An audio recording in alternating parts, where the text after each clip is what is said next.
adik-adik, mari kita beribadah kepada Tuhan. Ada satu pujian yang mengatakan bahwa kalau saya ingat cinta Tuhan, saya tidak mau mundur lagi. Bila ku ingat cinta Tuhan. Bila ku ingat cinta Tuhanku, ku tidak mau mundur lagi. Bila ku ingat cinta Tuhanku, ku tidak mau mundur lagi. Sungguh tidak mau. Sungguh tidak mau. Ku tidak mau mundur lagi. Sungguh tidak mau. Ku tidak mau mundur lagi. Adik-adik, Cici Rani juga mau mengingatkan, hari Minggu kita akan sama-sama beribadah bersama Koko, Dede, Cici. Harap kita semua mempersiapkan diri, berpakaian yang sopan, menyiapkan Alkitab kita, dan kita akan bertemu di Zoom hari Minggu pukul 1 siang. Ya, satu pujian lagi yang mau kita nyanyikan bahwa ketika Roh Kudus memimpin kita, Dia akan mengubah kita dengan buah Roh. Kasih, sukacita, damai sejahtera, kesabaran, kemurahan, kebaikan, kesetiaan, kelemah lembutan, dan penguasaan diri. Inilah buah Roh Kudus mengalir dalam hidupku. Ku mau hidup dipimpin Roh Kudus setiap hari. Kasih, sukacita, damai sejahtera, kesabaran, kemurahan, kebaikan, kesetiaan, kelemah lembutan, dan penguasaan diri. Inilah buah Roh Kudus mengalir dalam hidupku. Ku mau hidup dipimpin Roh Kudus setiap hari. Mari kita berdoa. Allah Roh Kudus, kami mau dipimpin oleh-Mu setiap hari. Kami mau mempunyai buah Roh yang ada tinggal di dalam hidup kami, supaya orang-orang yang melihat kami boleh memuliakan nama Tuhan. Pimpin pemberitaan firman Tuhan, di dalam nama Tuhan Yesus kami berdoa. Amin. Selamat malam adik-adik, tiba saatnya kita akan mendengarkan firman Tuhan. Cici mau kita semua bersikap sungguh-sungguh dulu untuk berdoa. Lipat tangannya, tutup matanya, mari kita bersatu di dalam doa. Tuhan Yesus, terima kasih atas hari ini. Kami boleh diberikan kesempatan untuk beribadah kepada Tuhan. Tolonglah kami. Sekarang kami mau mendengarkan firman Tuhan. Ajarlah kami agar kami boleh mengerti akan firman hari ini. Hanya di dalam nama Tuhan Yesus kami berdoa. Amin. Iya, adik-adik, hari ini Cici mau cerita tentang Yesus yang dicobai sewaktu dia di padang gurun. Nah, Tuhan Yesus waktu itu sedang di padang gurun. Nah, waktu itu pas di padang gurun, waktu itu Tuhan Yesus itu sedang berpuasa. Puasa itu apa sih adik-adik, kalian tahu nggak?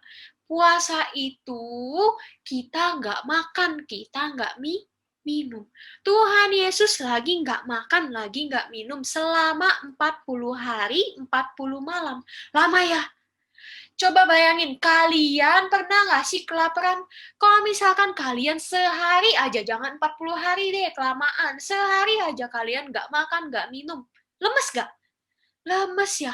Lapar nggak? Lapar. Nggak cuma lapar, Ci, haus juga iya. Nah, Tuhan Yesus pada saat itu sedang berpuasa selama 40 hari, 40 malam. Lalu datanglah iblis, datang untuk mencobai Yesus. Dia datang untuk mencobai Yesus. Apa? Dia tahu Tuhan Yesus tuh lagi lapar. Tuhan Yesus lagi lemes. Karena iblis tahu Tuhan Yesus tuh belum makan. Nah, iblis pun bilang, katanya kamu itu berkuasa. Katanya kamu itu bisa melakukan segala sesuatunya. Kalau begitu, kamu katanya anak Allah kan? Kamu ubah nih, batu ini jadi roti buat kamu makan. Nah, nih kamu ubah nih, ketika kamu anak Allah, gimana sih? Terus kira-kira nih, Tuhan Yesus ubah nggak batu itu? Tuhan Yesus ikutin nggak apa kata iblis? Tidak ya. Tuhan Yesus malah bilang begini, manusia tuh hidup bukan dari roti saja, tetapi dari setiap firman yang keluar dari mulut Allah. Berarti tidak dari roti saja, tetapi dari firman Tuhan. Maksudnya apa, Ci? Manusia hidup tidak hanya dari roti saja, tetapi dari firman Tuhan. Maksudnya apa, Ci? Maksudnya adalah, nih, kita itu punya tubuh, ya. Kita bisa pegang tubuh kita, ya. Terus kita bisa merasakan apa yang lagi tubuh kita rasakan, betul? Nah, kalau misalkan lagi lapar, kita butuh yang namanya makan. Itu namanya kebutuhan jasmani. Apa yang bisa kita rasakan, apa yang bisa kita lihat. Tapi kata Tuhan, kita tuh nggak cuma butuh yang namanya kebutuhan jasmani itu. Kita nggak cuma butuh yang namanya makanan yang biasa kita makan atau minum. Nah, tetapi kata Tuhan, kita juga butuh yang namanya firman Tuhan yang menghidupi kita, yang selalu memberikan kita kekuatan. Ya, manusia kata Tuhan tidak hidup dari roti saja, tetapi dari firman Tuhan juga. Nah, percobaan yang pertama pun gagal. Tuhan tidak mengikuti apa yang iblis suruh. Nah, udah sampai di sana saja percobaannya? Tidak. Selanjutnya, iblis pun mencobai Yesus lagi. Nih, apa yang iblis cobai ke Yesus? Nah, iblis membawa dia ke tempat yang namanya Bait Allah. Ya, kalian tahu Bait Allah? Tempat di mana orang-orang waktu itu beribadah. Diajak ke tempat yang tinggi. Ya. Tuhan Yesus dicobai. Terus habis itu iblis bilang begini, katanya kamu ini adalah anak Allah. Kalau begitu kamu jatuhkan nih diri kamu nih. Dia suruh Tuhan Yesus jatuhin diri Tuhan Yesus dari tempat yang tinggi. Nah, lalu kata iblis, kamu kan katanya punya malaikat ya kan? Katanya kamu gak akan dibiarkan terjatuh sampai ke tanah. Pasti ada malaikat yang nanti akan menopang. Tuhan Yesus disuruh jatuhin badannya. Jatuhin dirinya dari tempat yang tinggi. Tuhan Yesus lakuin gak? Tentu tidak ya adik-adik. Lalu Tuhan Yesus bilang apa ke iblis? Tuhan Yesus bilang, kamu ya jangan sekali-sekali mencobai Tuhan Allah. Kamu jangan mencobai Tuhan. Dan Tuhan Yesus pun lagi-lagi tidak melakukan apa yang iblis suruh. Lalu percobaan yang terakhir, yang ketiga. Iblis pun tidak menyerah. Iblis pun kembali mengajak Tuhan Yesus ke satu tempat yang tinggi. Ya, di mana mereka bisa melihat luasnya dunia ini. Bisa melihat kota-kota, bisa melihat bangunan-bangunan dari ketinggian. Nah, iblis pun langsung bilang gini, coba tuh kamu lihat. Begitu banyak tempat-tempat yang indah. Begitu luasnya dunia ini. Terus iblis bilang gini ke Tuhan Yesus, nah, kamu udah lihat kan begitu besarnya dunia ini. Nah, sekarang nih, kalau kamu mau kerajaan dunia ini, kata iblis, Kalau kamu mau dunia ini, kalau kamu mau kemegahan dari dunia ini, kamu harus menyembah saya. Kamu harus sujud, ya, menyembah saya. Kalau kamu sujud menyembah saya akan kasih dunia ini. Dunia yang begitu luas ini. Kerajaan dunia ini saya kasih ke kamu. Tuhan Yesus lakuin nggak apa yang iblis suruh? Tuhan Yesus sujud menyembah nggak ke iblis? Tentu tidak. Ya adik-adik, kalau kalian disuruh menyembah iblis, kalian mau nggak? Pasti tidak. Ya, jangan mau. Tuhan Yesus juga tidak mau. Dan Tuhan Yesus pun bilang apa ke iblis? Enyahlah iblis. Enyahlah kamu iblis. Kamu cuma boleh menyembah siapa? Tuhan Allahmu. Tidak ada lagi yang boleh kamu sembah selain Tuhan Allahmu. Hanya kepada Dia. Hanya kepada Tuhan Allah kita boleh berbakti. Nah, iblis pun lagi-lagi gagal dalam mencobai Tuhan Yesus. Tadi ada berapa yang dicobai? Iblis mencobai Tuhan Yesus ada berapa kali? Pertama, tentang batu menjadi roti. Yang kedua, Tuhan Yesus disuruh jatuhin diri dia dari atas bait Allah. Katanya nanti ada malaikat yang menopang, pasti. Sesuai dengan apa kata Tuhan. Tetapi Tuhan lagi-lagi tidak menjatuhkan dirinya. Lalu percobaan yang ketiga apa yang terakhir? Dia disuruh sujud menyembah kepada iblis. Tuhan pun tidak melakukannya. Karena kata Tuhan, hanya Tuhan Allah lah satu-satunya yang layak kita sembah. Yang boleh kita sembah. Nah, adik-adik, lihat. Ketika iblis selesai mencobai Tuhan Yesus, malaikat-malaikat pun datang untuk melayani Tuhan Yesus. Dikatakan melayani Tuhan Yesus. Dan ketika iblis melihat itu, iblis pun berhenti.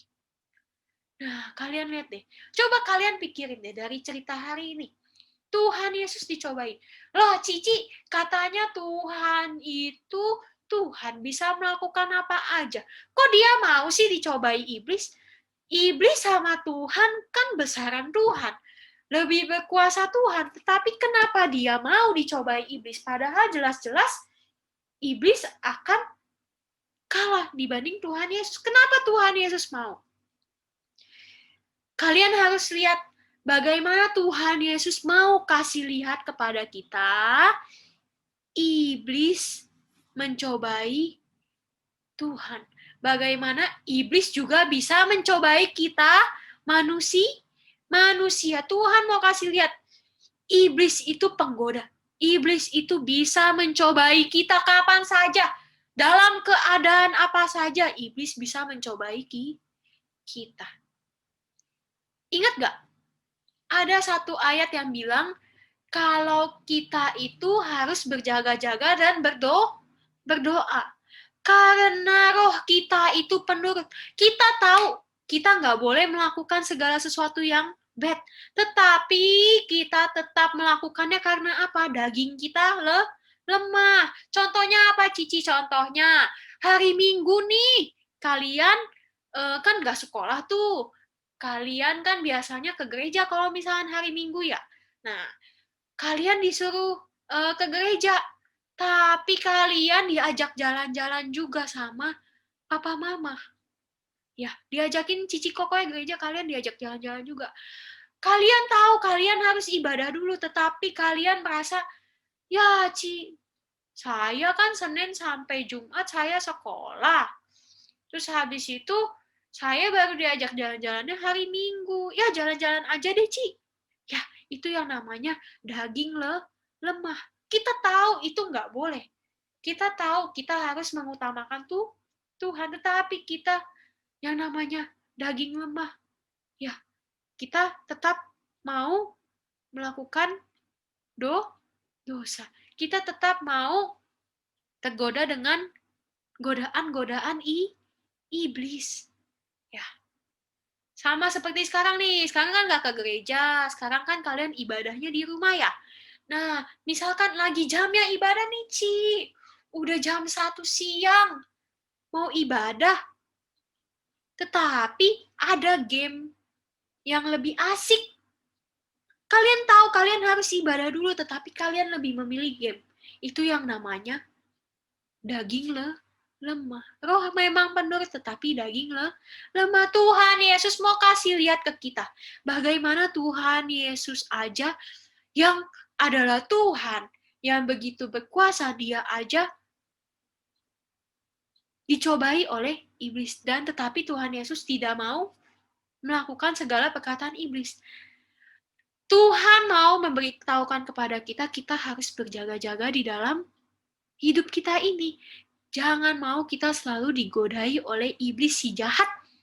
Jangan mau kita digodai untuk jatuh ke dalam dosa, jatuh ke dalam pencobaan. Ya, kita harus ngapain, Ci? Biar kita bisa kuat.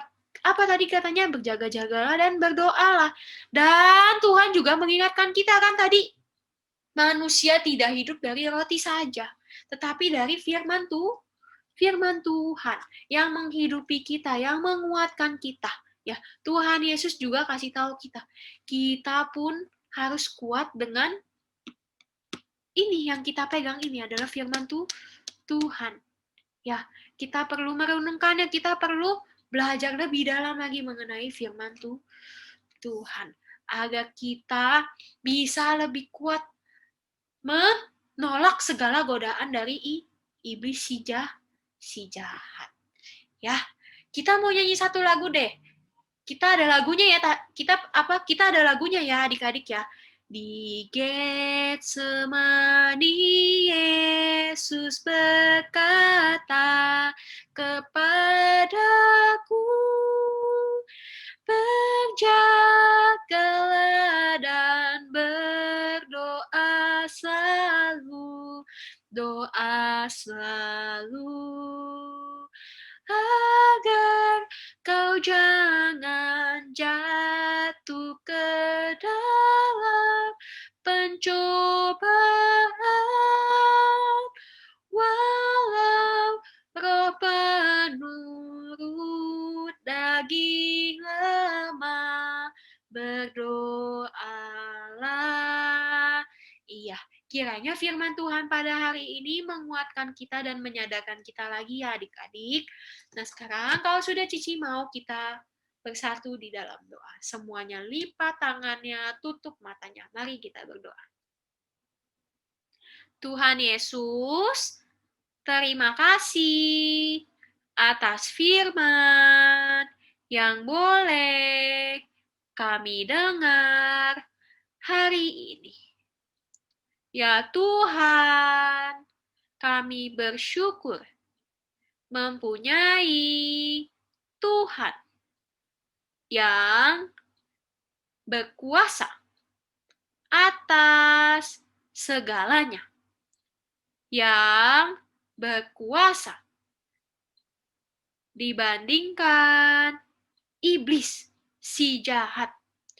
Tolonglah kami ya Tuhan, agar kami boleh lebih bersungguh-sungguh di dalam merenungkan firman Tuhan, agar kami boleh dikuatkan dan agar kami boleh dengan berani menolak kuasa iblis, godaan iblis di dalam hidup kami yang menjauhkan kami dengan Tuhan. Tolonglah kami. Hanya di dalam nama Tuhan Yesus kami berdoa. Amin.